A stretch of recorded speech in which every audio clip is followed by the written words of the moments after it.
Leonardo DiCaprio fait partie de la jaquette. Eh ouais, no offense, mais c'est comme ça qu'il a percé aussi vite à Hollywood. Eh ouais, à Hollywood, bah pour percer, il faut se faire percer. Alors comme ça, c'est vrai qu'on pourrait croire que c'est impossible de douter de l'hétérosexualité de Leonardo DiCaprio. Rien qu'à voir toutes ces nombreuses conquêtes, on peut même pas les compter sur les doigts. Et c'est toutes des jeunes, des blondes et surtout de moins de 25 ans. Ah, c'est une règle. Comme si c'était stipulé dans leur contrat. Et bah pour beaucoup, c'est justement ça qui fait fake. Le mec qui en fait des tonnes pour montrer qu'il est hétéro à 1000%. Moi? Sérieusement? On me l'avait pas sorti celle-là depuis longtemps. Rien que la semaine passée, j'ai niqué. Donc, chut, j'ai eu les plus jolies femmes que mes amis. Parce que comme ça, il a une réputation de Casanova, de meilleur coup de tout Hollywood. Mais il y a des filles qui se sont confiées sur ses pratiques très bizarre. Parce qu'il y a de ces histoires sur lui, genre au festival de Cannes, il a enchaîné 6 filles à la suite. Le mec a une libido de bonobo. Mais bon, la quantité, c'est pas la qualité. Du coup, il y a des filles qui s'en plaignent. Et il y en a une qui a décidé de ruiner sa réputation en dévoilant des particularités très spéciales sur sa vie privée. Alors c'est une rumeur qui a fait le tour du monde, selon laquelle Leonardo DiCaprio, quand il est en acte, bah en fait, il se met un casque, il se met de la musique, après il se met un bonnet sur les yeux et il vapote. Pas l'air d'apprécier beaucoup de le faire avec une fille. Eh bah, c'est peut-être ça l'explication de la scène de la vitre embuée dans Titanic.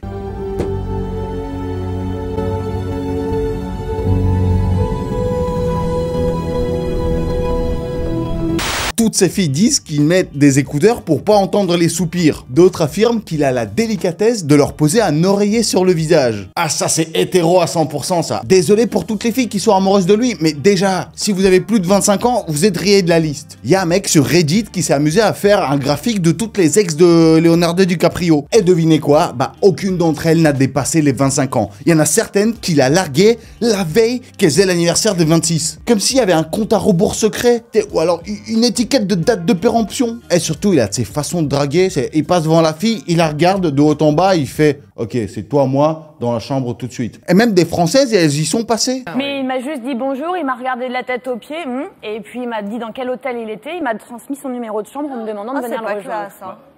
C'est très gentil, mais je ne suis pas intéressée. Mais tout ça, on dirait trop qu'il le fait plus pour la réputation que pour son vrai kiff. Et forcément, il y a énormément de rumeurs qui circulent qui disent qu'il fait partie de l'autre team, qui roule de l'autre côté de la barrière. L'orientation de Leonardo. Replongeons-nous dans les débuts de la carrière de Leonardo. C'est un peu comme retrouver les graines des théories les plus folles. Il a joué plusieurs fois des personnages homo sapiens, à une époque où ça pouvait complètement compromettre une carrière Hollywood. C'était beaucoup moins bien vu qu'aujourd'hui. Comme par exemple sa performance dans Total Eclipse où il incarnait Arthur Rimbaud, ou par exemple son personnage dans le film Basketball Diaries, où il incarne un jeune garçon tombé dans la spirale de la et de l'autodestruction. Et lors de la promo de ce film, des rumeurs ont émergé comme quoi Léo aurait fait son coming out lors d'une interview. Les managers ont supprimé rapidement toute trace et toute preuve de cette interview, de peur que ça nuise à l'ascension fulgurante de DiCaprio, parce qu'il devait être une attraction pour les filles. C'était juste avant le film de Titanic, le film qui va marquer son histoire au cinéma à jamais. Donc si ces rumeurs persistaient, il aurait pu perdre le rôle. Dans les années 90, l'industrie hollywoodienne ciblait principalement le public féminin. Et DiCaprio est devenu une des icônes les plus romantiques après ses films Titanic et Roméo plus Juliette. La stratégie des studios a donc été de l'entourer de supermodèles sur les tapis rouges, renforçant son image de séducteur. Mais étrangement, ça a toujours été des relations très rapides et toutes ces filles trouvaient leur vraie histoire d'amour juste après avoir quitté Léo. Un autre détail intéressant, c'est que sur toutes les photos que les paparazzi prennent de ses copines avec Léo, franchement, il a pas l'air d'être très intéressé par ses copines, mais plutôt par son meilleur ami Lucas Haas, un acteur aussi, mais qui est toujours dans ses parages. Les deux sont amis depuis plus de 20 ans et pendant 10 ans, ils ont même partagé une maison ensemble, c'est-à-dire ils ont vécu comme un couple. Et c'est pas une question de « Ah, j'ai pas assez d'oseille pour le loyer, tu peux m'héberger s'il te plaît ?» Alors après, il y a rien d'étonnant de vivre avec un ami, non, moi j'ai déjà fait, j'étais en collègue avec mon meilleur pote. Mais quand même, c'est un peu particulier de voir Lucas sur toutes les photos de tous ses rendez-vous amoureux, comme s'il assurait un soutien moral. Et pour les sceptiques, il y a un détail surprenant. L'acteur Neil Patrick Harris a déjà témoigné de la manière dont certains managers organisent la vie privée des célébrités. Dans un entretien, il a confié que des sociétés proposaient des petites amies parfaites à des stars et a laissé entendre que ce genre d'arrangement pourrait concerner Léo. She said, and you know, if Steven wants, we can get him a girlfriend like they do for Leonardo DiCaprio. I don't know what that means. Moi, ça me fait penser à un autre mec qui a une femme beaucoup plus âgée que lui, qui lui maintient cette réputation d'hétéro Or qu'en vérité, peut-être c'est pas vrai. Le mec...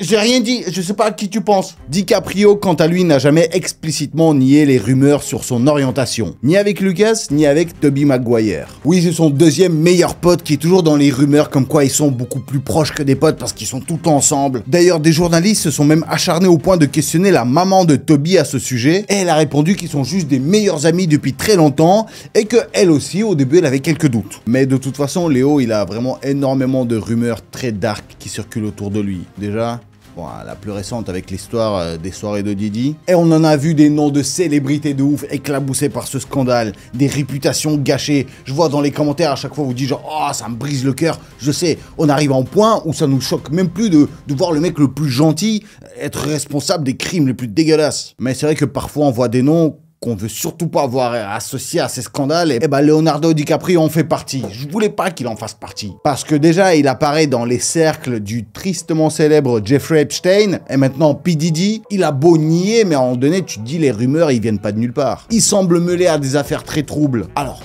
pourquoi le nom de DiCaprio est souvent associé aux pires scandales les plus sombres de l'industrie? Entre les histoires Pepe Dodo et le blanchiment d'argent. Oui. On va parler de tout ça dans cette vidéo. Avant de commencer, dans les commentaires, dites-moi, avec quel film avez-vous découvert Leonardo DiCaprio? Et si c'est Titanic, est-ce que t'as pleuré à la fin ou pas?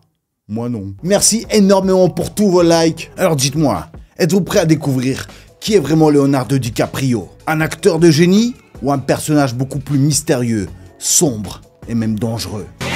Alors, c'est parti. Début de carrière en galère. Le petit Leonardo est né à Los Angeles en 1974. C'est l'enfant unique de ses parents, Giorgio et Ermeline DiCaprio. Son papa est à moitié italien et sa maman est à moitié russe. Sa grand-mère est née en Russie et elle s'appelle Elena Smirnova. Oui, effectivement, Leonardo DiCaprio est russe. Lui, quand il va en Russie, il se fait accueillir de ouf, tu vois, il est comme à la maison. À une conférence, il a même discuté avec Vlad. Lui, quand il est en Russie, il est là en mode genre, mais moi je suis russe, je suis à moitié russe, je suis avec vous les frères. Ils ont choisi le prénom de Leonardo lorsque sa maman était enceinte dans la ville de Florence. Elle s'est arrêtée pour admirer un tableau de Leonardo da Vinci et à ce moment, son bébé a fait des gros mouvements et a pas arrêté de donner des coups de pied dans le ventre. Et donc elle s'est dit, lui, c'est un Leonardo. Apparemment, il avait des talents d'acteur dès son plus jeune âge. Mais ses parents se sont aussi divorcés dès son jeune âge. Et c'est surtout sa maman qui l'a élevé après le divorce. Son papa qui était auteur et dessinateur de bande dessinée, et même après le divorce, il est resté très proche de son papa également. Alors, on sait pas réellement comment s'est passé son enfance, parce que lui, dans ses interviews, il joue le miskin à fond, genre c'était le ghetto. J'ai grandi en étant très pauvre, et j'ai vu l'autre côté de la vie. Au coin de la rue où j'habitais, il y avait toujours des f***tois et des vendeurs de trucs illicites. De la violence à chaque coin de rue.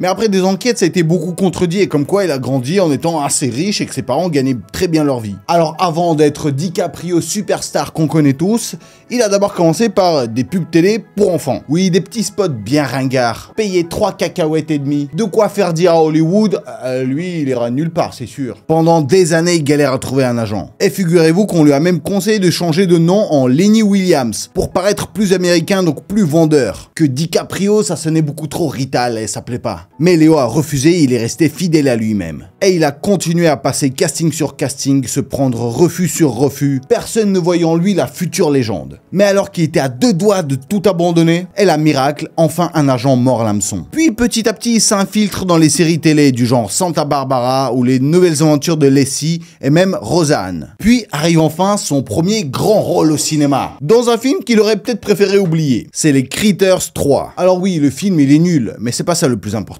Le plus important, c'est qu'à 16 ans, Leonardo DiCaprio ne se rendait pas compte qu'il venait de poser son premier jalon d'une longue carrière d'icône. Et c'est là que le côté sombre de sa carrière démarre. Le côté sombre du succès. Et c'est là que les choses prennent une autre tournure. Disons, plus délicate. À Hollywood, il est très jeune. Et à Hollywood, on sait tous que les enfants stars évoluent dans un monde dégueulasse où la protection est souvent une illusion. Surtout quand ils ne sont pas nés avec une cuillère dans la bouche. Et Léo fait partie de ces enfants stars provenant d'une famille modeste, qui peuvent rien dire. Et il semble qu'il aurait dû compromettre sa dignité pour obtenir des rôles. Intéressons-nous à son entourage à l'époque. Parmi les figures marquantes autour de Léo, il y avait un certain Brian Peck, un producteur au passé très sulfureux et dégueulasse.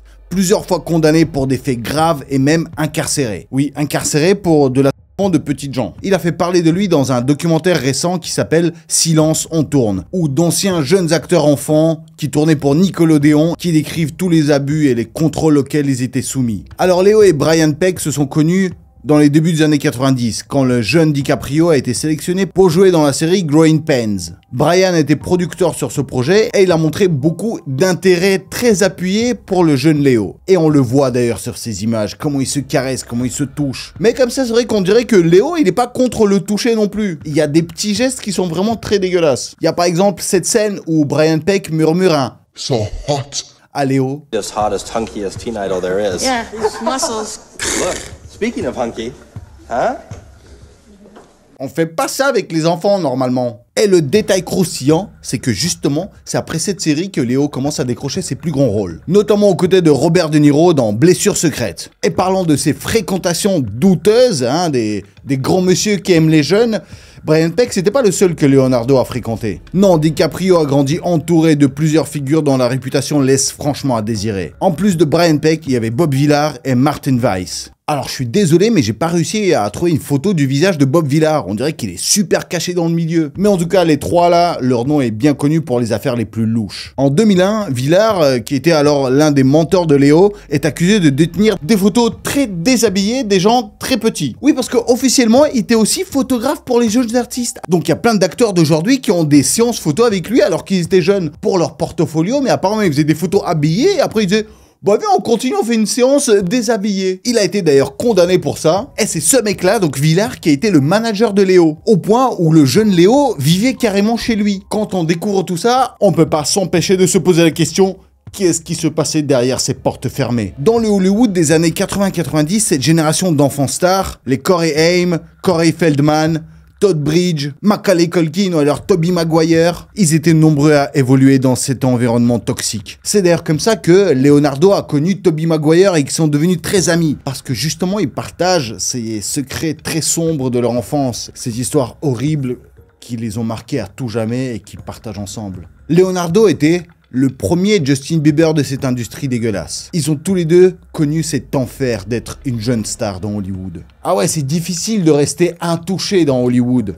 Surtout quand t'es un gamin. Et donc du coup, le succès fulgurant de Léo n'est malheureusement pas une coïncidence. C'est pas juste un coup de chance comme ça. Parce qu'aujourd'hui, pour nous, c'est normal que DiCaprio soit aussi connu parce qu'il est tellement talentueux, il sait tellement bien jouer, mais à l'époque, c'était pas du tout gagné. Surtout qu'il y avait un certain River Phoenix à qui Léo a piqué les plus grands rôles. River Phoenix. Tout le monde voit DiCaprio comme une star incontournable, un génie de l'industrie, le meilleur acteur de tout l'univers, talentueux et unique. Mais si on regarde de plus près, on pourrait se poser des questions. Prenez par exemple River Phoenix, considéré comme l'une des plus grandes étoiles montantes de son époque. Il n'avait presque pas de concurrence, et plusieurs rôles emblématiques de DiCaprio ont d'abord été attribués et écrits pour lui. Mais après sa disparition tragique et très mystérieuse en 1993, il a quitté ce monde après une trop grande dose de consommation de... En plus, cette histoire sombre s'est passée dans le club de Johnny Depp. Et ouais, lui aussi, il organisait des soirées dans son propre club privé. Alors, je sais pas s'il faut croire toutes les théories de complot qu'il y a derrière cette histoire, que Léo serait impliqué dans la disparition de River. Et d'ailleurs, Johnny Depp reste accusé par cette histoire-là, parce que ce soir-là, dans sa boîte, il n'a pas pu sauver River. Mais c'est vrai que quand il pense, si River n'avait pas quitté la scène aussi brusquement, c'est lui à la base qui était prévu pour jouer dans le film Titanic. Donc, Leonardo DiCaprio commence à choper tous les rôles de River Phoenix. Donc déjà, il commence par incarner Arthur Rimbaud, comme je vous ai dit, où il joue un rôle d'Homo sapiens, alors qu'à la base, River Phoenix avait déjà commencé le tournage pour ce film, et il nous a quittés pendant le tournage. Et Léo était aussi présent à cette soirée de Johnny Depp. Hein, comme quoi, apparemment, il aime beaucoup les soirées avec Puff Daddy. Alors, en ce moment, la question qui intrigue le plus, c'est que faisait Leonardo DiCaprio à ces soirées de Puff Daddy? Est-ce qu'il était vraiment impliqué dans ces histoires sales? Who's the person that's number one on that invitation list? Leonardo DiCaprio. Alors pour comprendre tout ça, il faut d'abord revenir à l'époque où Léo commençait à devenir connu dans cette industrie. Il était encore jeune et il s'invitait à toutes ces fêtes pour se faire connaître. Parce que dans cette industrie, ça marche par des connaissances. Et je parle en connaissance de cause. Oui, par exemple, moi, j'aime pas trop faire des connaissances juste par intérêt pour réussir. Moi, si je deviens pote avec des célébrités, c'est que c'est sincère et que j'ai rien à gratter. mais c'est loin d'être le cas de tout le monde. Donc à l'époque, pour DiCaprio, c'était juste une occasion de s'amuser, de connaître du monde en plus. Donc les photos qu'on voit tous de Léo aux soirées très cheloues de Didi, en fait, ça date du début des années 2000. Donc on pourrait se dire que Léo, voilà, venait juste à la partie cool de ces soirées où juste ça teasait, ça dansait. Et lorsque ça s'enfermait dans une maison pour faire des hem-hem avec des tendances très malsaines, bah Leonardo était déjà parti à ce moment-là. C'est ce que toutes les stars essaient de dire en ce moment, genre oui, j'étais là, mais je suis pas allé après, hein. Non, mais moi j'étais pas là. Et d'ailleurs, dans une interview récente, là, Leonardo s'est désolidarisé de Didi en disant non mais moi, ça fait 1000 ans que je l'ai pas vu. Alors j'aimerais le croire, mais ce qui m'inquiète un peu, c'est qu'il y a des photos qui sont sorties où on voit qu'il est parti à des soirées de Didi il y a pas très longtemps, là, pour les 50 ans de Didi. Et il est en train de danser avec tout le monde, il kiffe, c'est son meilleur pote, et il y a pas de souci à ce moment-là. On apprend aussi qu'ils étaient ensemble à une autre grosse soirée l'année dernière, organisée par le meilleur ami de Léo, Richie Akiva, arnaque et blanchiment d'argent. Mais de toute façon, Léo, il n'est pas concerné que par l'histoire seule de Didi, non, il en a plein d'autres. Un autre lien prouvé cette fois-ci, lie Léo à une affaire de blanchiment d'argent, menée par un milliardaire en fuite. Et c'est tout aussi croustillant. L'année dernière, Leonardo DiCaprio a témoigné devant un tribunal fédéral dans une affaire de blanchiment d'argent international, menée par un milliardaire en fuite qui s'appelle Joe Lo, un Malaisien. Ce milliardaire est accusé d'avoir piqué des fonds financiers de son pays, la Malaisie, pour financer la campagne présidentielle de Barack Obama en 2012. Alors je sais, vous allez me dire, c'est quoi le rapport avec Leonardo DiCaprio? Eh ben parce que ce Joe Lo, c'est un des meilleurs amis de Leonardo DiCaprio, et c'est lui qui l'a fait rencontrer Barack Obama. Et pour remercier Leonardo, il a financé le film Le Loup de Wall Street. Et Leonardo, il a touché un bon gros cachet pour le rôle. Soutien de Kamala Harris. Alors, sans rentrer trop dans la politique, moi, ce que je trouve super bizarre, c'est que tous les acteurs qui sont accusés à fond dans l'affaire de P. Diddy, ils ont tous apporté leur soutien à Kamala Harris. Ouais, DiCaprio, il a apporté son soutien hier, là. Beyoncé, elle l'a fait il y a 2 jours. Tout le monde sur les réseaux disent, attendez, avant de nous dire qu'est-ce qu'on doit faire, déjà expliquez c'est quoi ce scandale autour de vous, tu sais, genre justifiez-vous. C'est comme si c'est leur seule façon de se laver de ce scandale. On dirait que si Kamala gagne, elle va tout faire pour qu'il soit innocent. Et toutes les stars sur ces listes qui n'ont pas soutenu Kamala, bah c'est eux qui vont tout prendre. Donc on dirait qu'ils attendent les résultats d'élection pour annoncer la liste des accusés dans l'affaire de P. Diddy. Alors, est-ce qu'on va connaître la vérité dans cette histoire un jour? Je sais pas, ça m'étonnerait.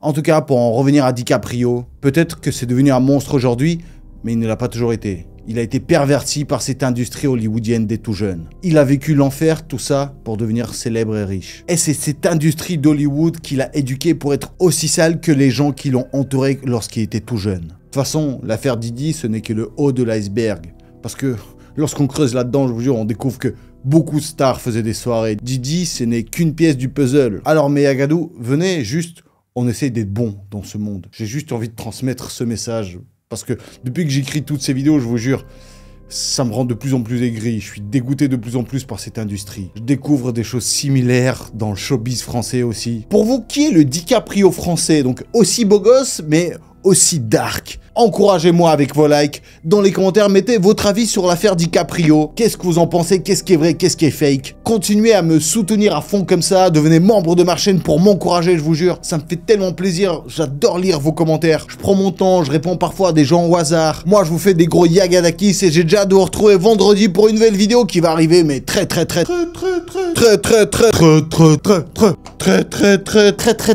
bientôt.